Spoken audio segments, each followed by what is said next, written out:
What's up, guys? Welcome back to Over Revved. Other night, laying in bed, cruising the interwebs on Marketplace, came across a little gem that I could not pass up.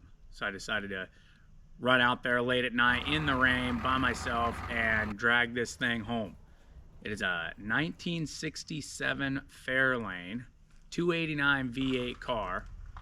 Supposedly it ran a few years back. Tabs are only 17, so tells me it's not that old, but we're gonna take a look at it. I didn't do too much digging when we were there. I just wanted to get it on the trailer and get home. It was late, it was raining.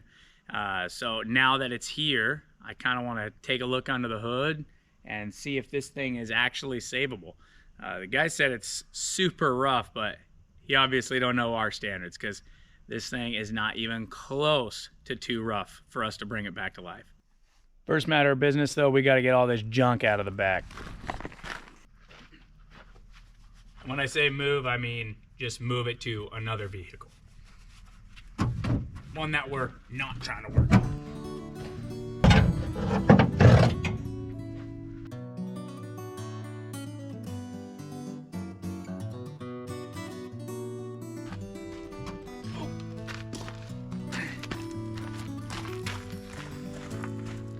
Now that the theoretical junk is out of the trunk, let me give you a decent walk around on this thing. Show you what we got.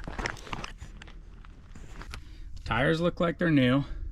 Not all that much rust and damage for what we're used to.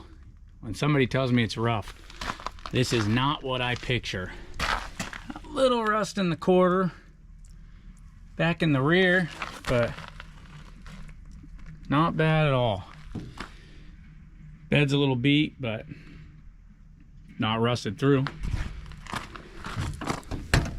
She's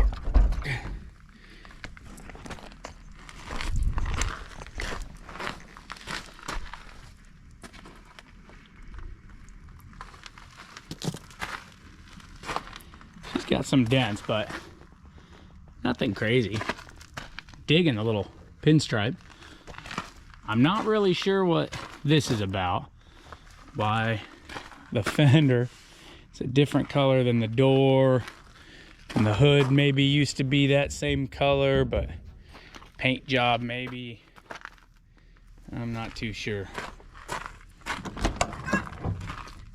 Inside she's got carpet, but floors are gone out of her. Not a big deal.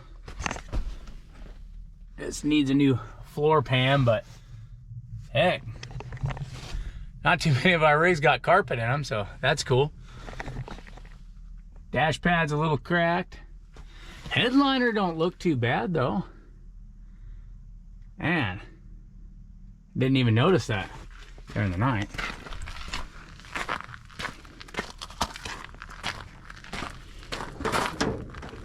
Check under the hood here. Now, here's one of the main reasons we drug this thing home, for what the price was. Uh-oh.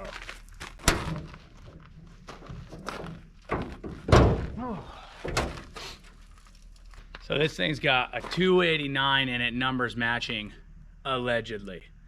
Now, I'll be honest, like I said, it was raining, it was dark, and for the price, I just didn't care that much.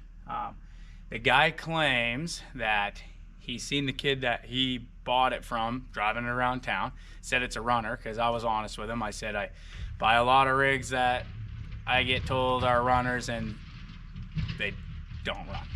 He assures me that he's seen this thing running and driving, and all it needs is either a flex plate or a starter. The starter looks kind of new, so maybe it was spinning and he could hear it grinding, and that's why he thinks maybe the teeth are gone on the flex plate, but we'll be the judge of that. Let's take a look, see if we can do anything with it, or if she even turns over. I'm gonna try to approach this one the way anybody should, rather than just throwing a battery in it and hitting the key, which I don't even have keys, but that is usually the way I do things. But I think I'm gonna start changing my ways and take a different approach. Okay, now when I say things like I'm trying not to get my hopes up, that usually means that I've already gotten my hopes up. Oil looks clean. Looking at the motor, it looks so clean when I popped the hood there that night, I thought, huh, not bad. No water in her. So that'd be cool. We never get that lucky. But everything looks pretty original on this thing. It's missing the fan. Ooh! Ooh! That ain't turning.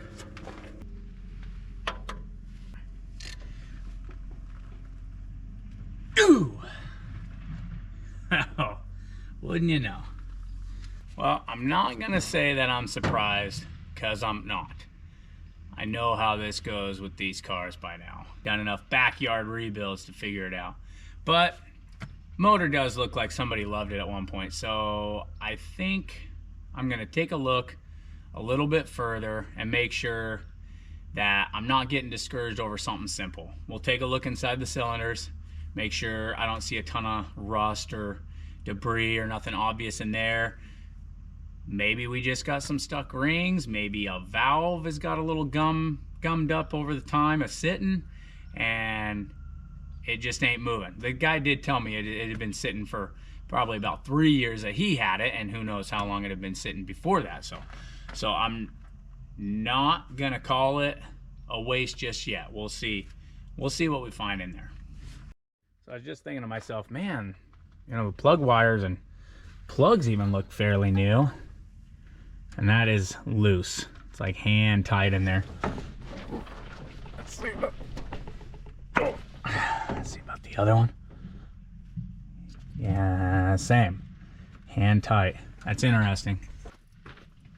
It kind of looks like it's going to start raining on us, so I think we'll move this thing inside into the garage, keep a dry place to work on it since we're going to open it up, and I'm sure we've got some work ahead of us anyway, so it might as well be in there. Push, push, push.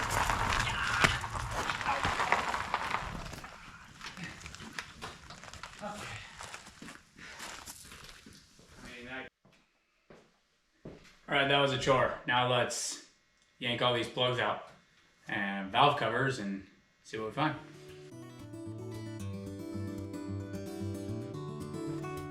Best part about having a pickup bed.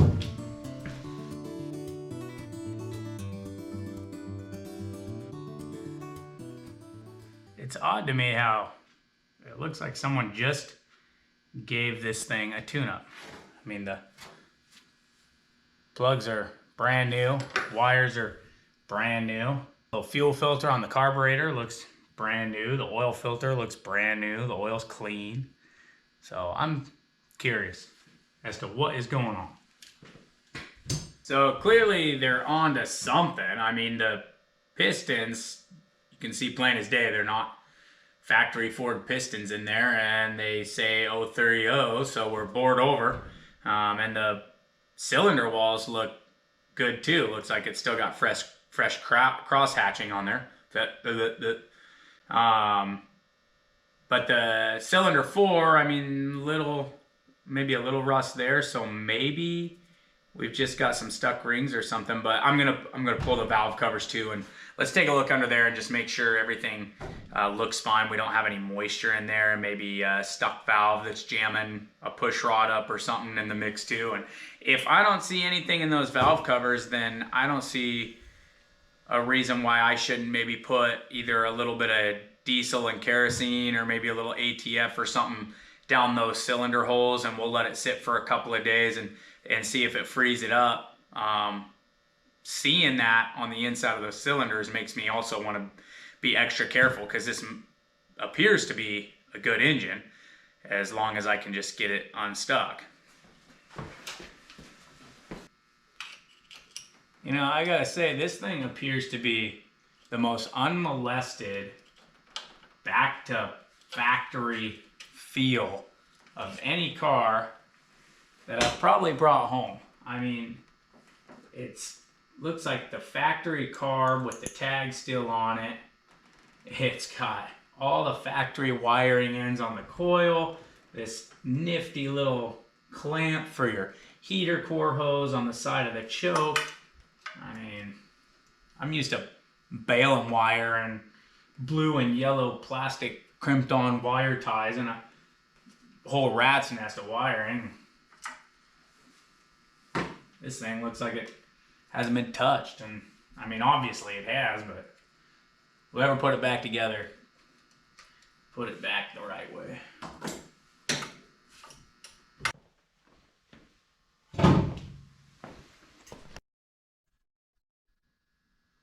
Okay, I'm getting a little excited, even though I shouldn't be, because we still have a stuck engine, but everything that I'm seeing is good. I mean, these cylinder heads are clearly fresh. The pistons are clearly fresh.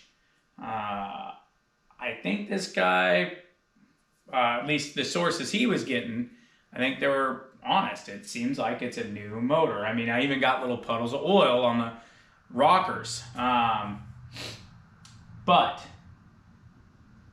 we still got a stuck motor. So I'm gonna try to treat this as nicely as possible, because if this thing is good, like it appears to be, I would like to not damage it. And what I mean by that is, you know, if I force this thing to turn over, I could bend something or damage something. Big one is piston rings. If those piston rings are just a little stuck in those cylinders and I force it to move, I could crack or damage those piston rings. Then I got a smoking low compression motor, all those things. So I think we're gonna throw some fluids down in the chambers, let them sit for a couple of days, see if it wants to move. If it still doesn't, throw a little bit more in there, let them sit for another couple of days. Just try to really take our time in getting this thing to roll over. So one more thing I think I'm gonna check before I call it a night, just to check all the boxes so I don't lay in bed thinking about it at night. Starter's new. He said he thinks it needs a starter. They had replaced it, and then he thinks it needs a flex plate. I'm just gonna pull that starter out and just make sure that, you know, nothing broke in there and that's what's jamming things up, or something was put in incorrectly.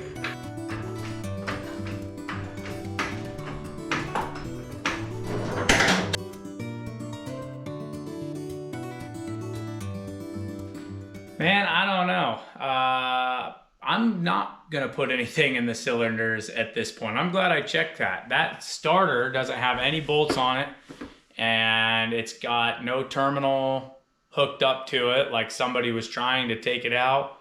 I don't know what's going on, but I know it's not bolted in there and it will not come out of there. It's stuck on something, and I even tapped on it with a hammer, lightly pressed on it with a pry bar. It ain't moving. So I think I'm going to switch game plans and potentially plan to pull this transmission tomorrow so I can actually see in there and go from there, see what the heck is going on back there. I don't want to pry on it too much and break or bend something, you know. So we might be pulling a tranny. Okay, new day out in the garage. We are gonna pull the transmission out of this and see what's going on with that starter. So I'm pretty excited. I want to get it out and take a look in there, see what's going on, and fingers crossed that is our whole issue. I even have an extra flex plate laying around in the garage from all the Ford projects. So if it just needs a flex plate, I have a spare starter as well. So let's get that out of there, see if this thing turns over, and then I'll get a oil pressure gauge coming and whatnot. We're gonna try to do this as right as possible, but let's see if we got a free motor.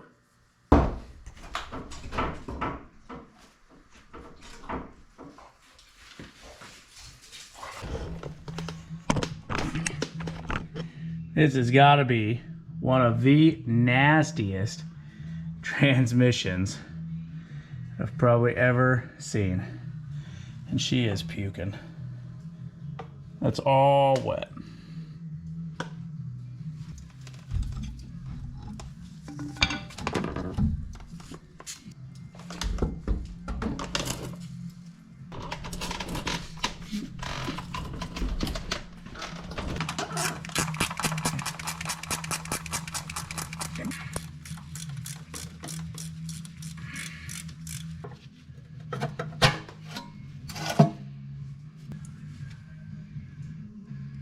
you can't really see it, but the teeth on the flywheel are like definitely chunked up. And there's some marks on the starter, and it looks like the gear is still engaged with the flywheel. And the teeth on the starter gear also look chewed up. So I'm thinking that is our problem. I'm not gonna get too crazy with it, but I just wanna see if I could pry on that starter from in here. I mean, the transmission's got to come out regardless to replace the flywheel, so I don't have to get that out, but I'm just curious if she was gonna move. But she's jammed. One thing though that I wasn't really thinking about is I would want to unbolt the torque converter from the flywheel to pull this out. And typically you turn that over to get to your 4 torque converter studs. Typically you would turn that flywheel over and take each nut off to separate the two before you pull the transmission. That's why this little cover's on the back here. But with that jammed up, I can't turn that flywheel.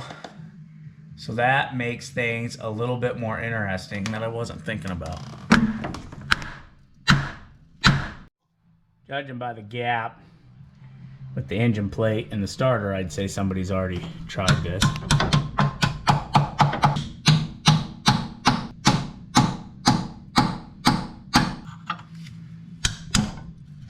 Oh.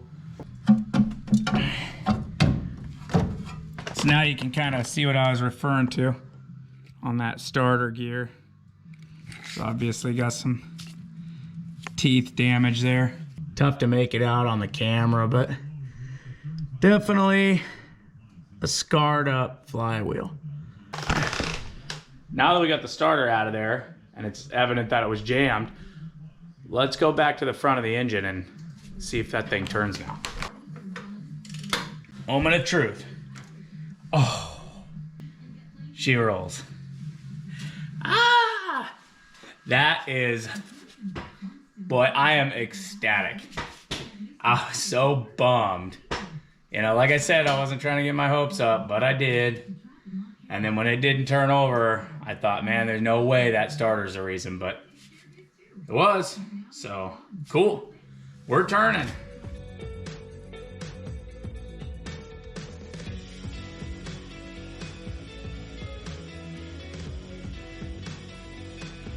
Somebody's handiwork on the exhaust. That's genius. I would have never thought of a hose clamp.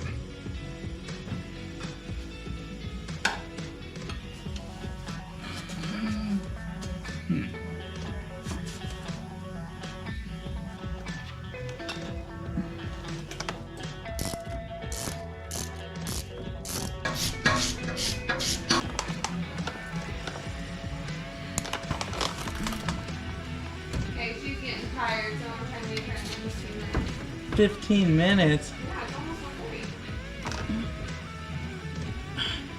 1:30. Shoot. I'm gonna shower. Get ready.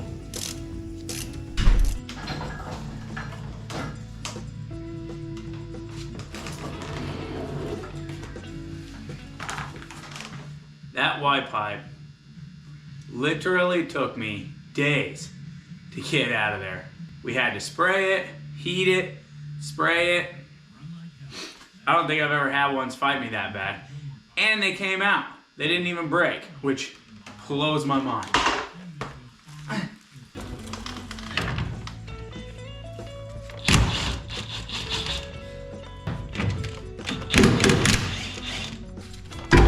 Ooh.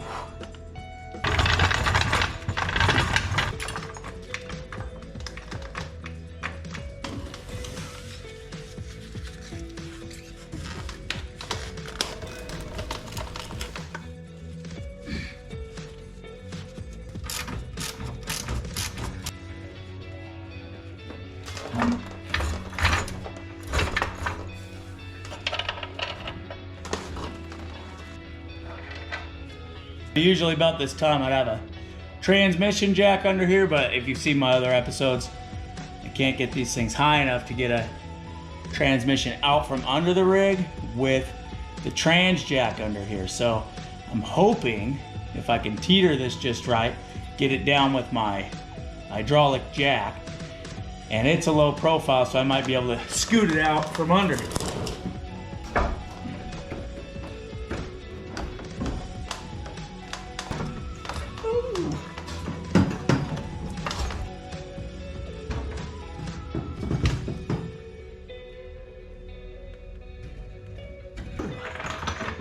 Oh yeah, that is what I'm talking about.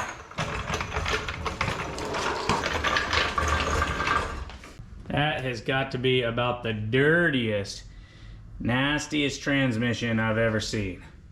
Transmission is out, and I'm not exactly sure what this belongs to. From an old starter. Starter is clearly beat up. But yeah, it's been tossing some stuff around in there. Huh. Starter must have, last starter maybe, came apart and it just left a ton of shrapnel in there, but these are like, I don't know, but it's out.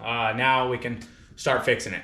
Flex plate replaced and get a new starter, because this one's pretty new, but it's obviously in pretty bad shape. So I have a spare. I'll check it out, see if the teeth are good on it. If not, I'll get another one, because I just don't want to wear out a new flex plate with a bad starter and have the whole thing over again.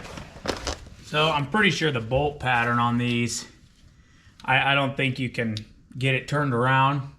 They're usually off just a little bit, because these are balanced externally for these Ford motors, for these small blocks, at least the 289s and 302s I know are.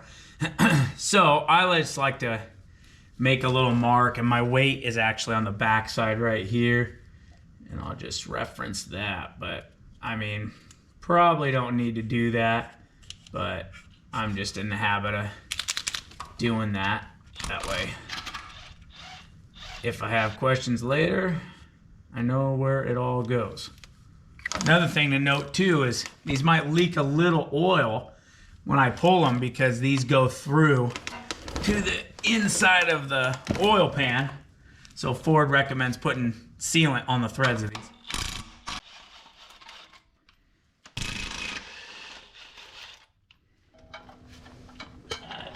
All right, here's our old flex plate. And you can kind of see on the edge of these teeth here where it's obviously been damaged. It's got a few spots in it that teeth are gouged. It's had a run in, that's for sure. Not as bad as I expected them to see, honestly. I mean, compared to the new one, it's obviously better. There's no wear on this one. It's in good shape. Obviously something, whatever came apart in there, if it was the old starter that came apart, it left appendages and little bearings and whatnot in there, and I don't know if it picked one of those up and bound it in between, but I mean, it was locked up when we pulled it out. So anywho, we'll get the new one fixed up and get it in there.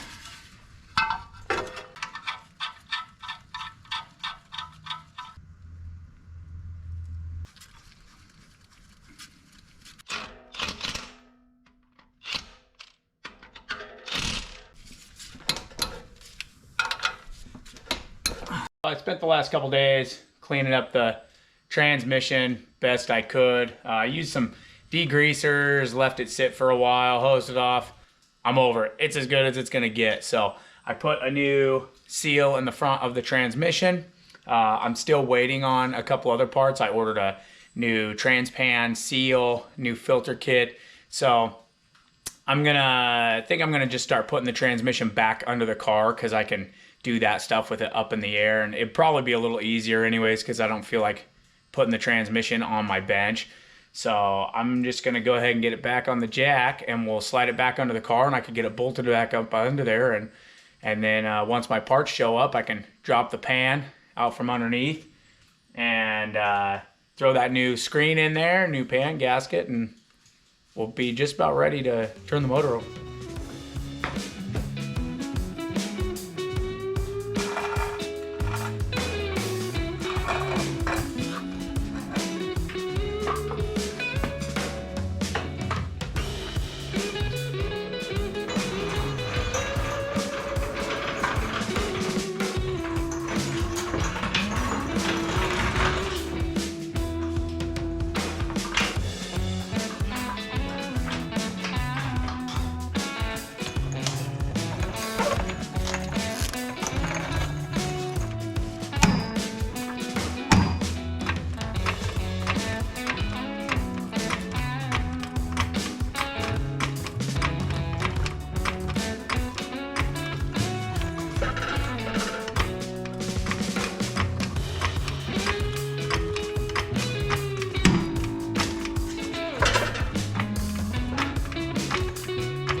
All right, transmission's hanging. I got a couple more bolts to fish into the bell housing in the back of it. And then I think we're pretty much there. Then we're just kind of stuck waiting on a few parts still. So it's about as far as I can get.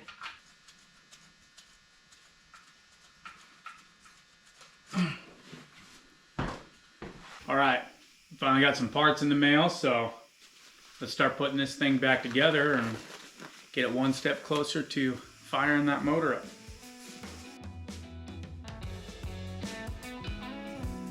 Boy, I feel stupid.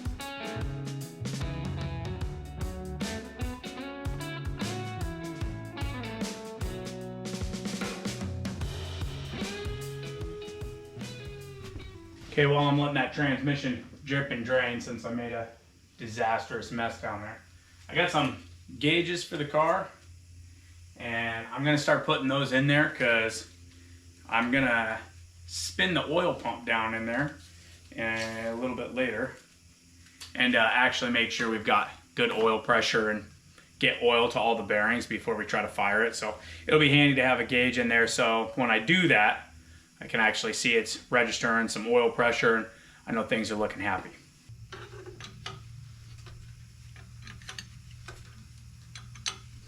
Kind of nice that somebody already put this little adapter pipe fitting thing on here because they were running a old school pressure gauge, like tube gauge.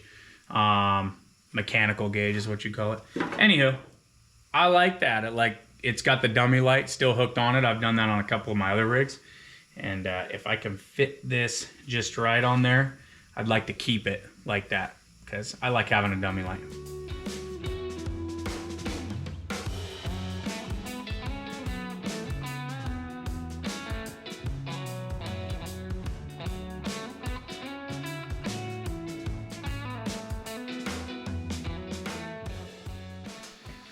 Okay, new day, new agenda.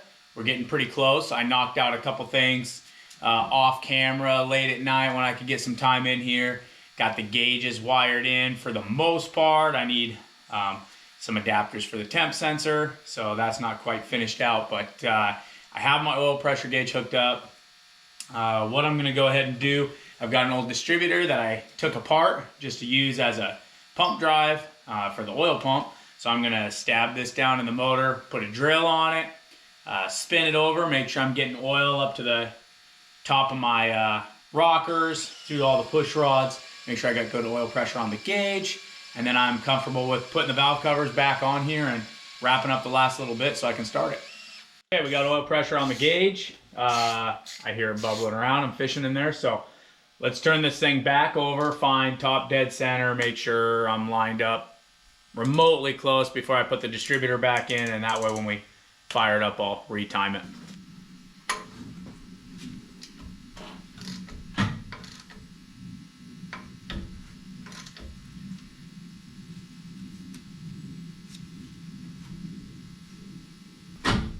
Oh boy. What is that about?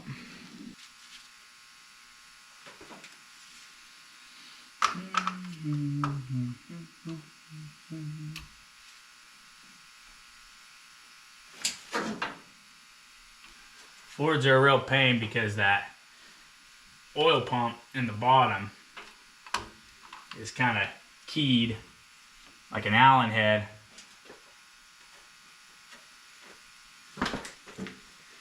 So if that oil pump's not jiving at the same time that your gear is, it won't really line up. So I just kind of play the game. Drop the distributor in a few times. Take my one that I use to drive the oil pump. And spin it around until I get it to jive in there. Okie doke.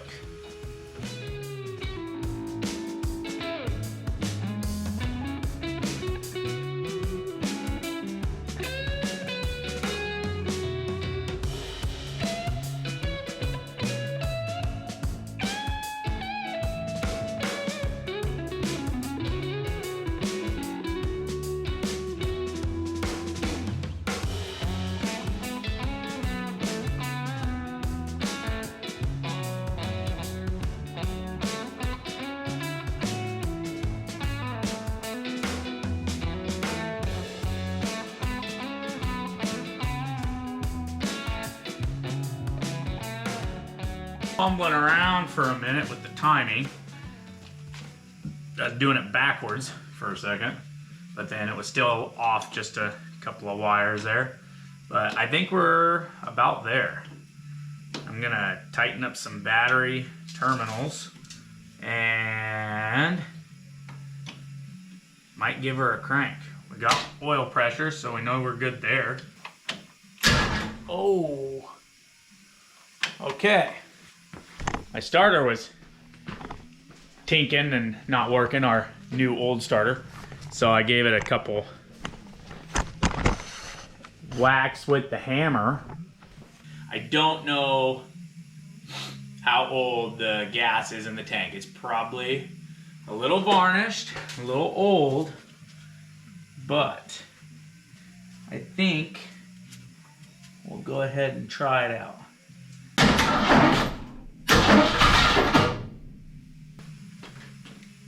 Something don't quite sound right.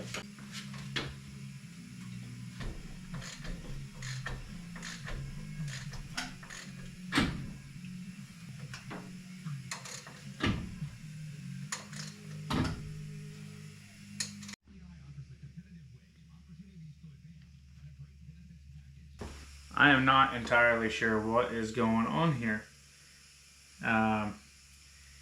It's like it hangs up on the appendage or something on the starter when I turn it over, and then I pulled our new to us starter out,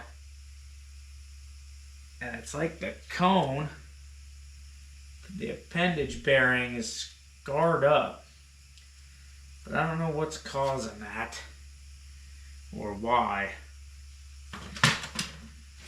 Gotta figure this out. Okay, luckily O'Reilly's is open as late as the bars in town. So shot down there, picked up a new starter. I was trying to compare, trying to see what's going on in there, because I don't necessarily know. The one was clicking, so I figured our starter that we had on the shelf maybe wasn't good anyways. But this one, the design was a little bit different. The nose cone looked fairly similar. So I'm not guaranteeing that this is gonna fix it, but the style that we had matched a manual. I don't know if it sits a little deeper in there, a little bit more shallow, maybe the balance weight on the flywheel was catching it. Also, the one that came out of the car matches the same one that I just took into there, which they think might have been in a manual. I don't know, but we'll throw this new one in and hopefully that fixes our issue. I have a suspicion of what the problem is, and I'm not stoked about it. There are larger holes for your torque converter in the flywheel. So you got your studs, and then there's a couple studs on the torque converter that go through these holes. And I believe there's two opposing, if I remember right. And I think I might have screwed up because just like this one, the new one came with 3 holes. The factory one has just 2 holes. I think I might have got one of those studs through the hole and the other stud is behind my weight. And I think it's got the flywheel or the flex plate cattywampus, and it's engaging with the gear on the starter, and that's what's jamming me up when it comes around. I think that might be my issue. That is a huge bummer though, because that is going to mean that I'm going to have to get that transmission far enough back to where I could turn that torque converter and get it out of the flywheel. That sucks. Couple of more bolts and I'm back. That was not the best scenario, but I'm not gonna say I didn't get off easy because I didn't have to pull the tranny all the way out. I was able to slide it back just far enough to get those studs back. Okay. Moment of truth. Will it crank over successfully this time? And will it actually start and run and even fire off this who knows how old gas? Whoa. That was quick, but something was making noise down there.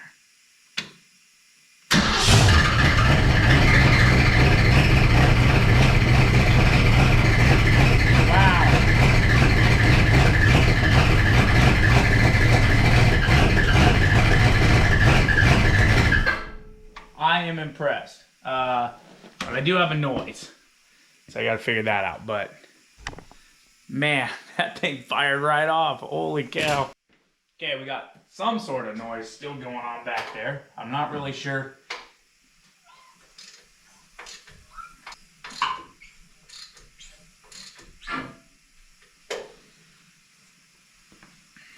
Not sure where that is coming from.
Here she is in all her glory.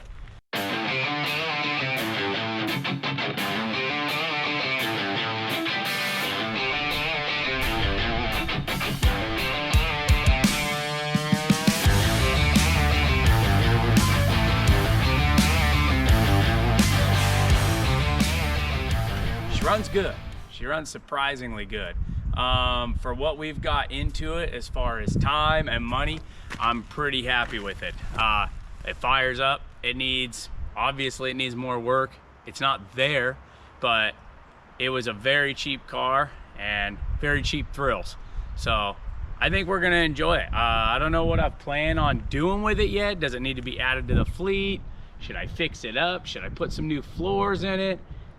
Who knows? I know this car's story probably isn't done with us, but we're pretty excited. I'm happy, like I said, for what we've got into it and how fresh that motor appears to be. The transmission's shifting good.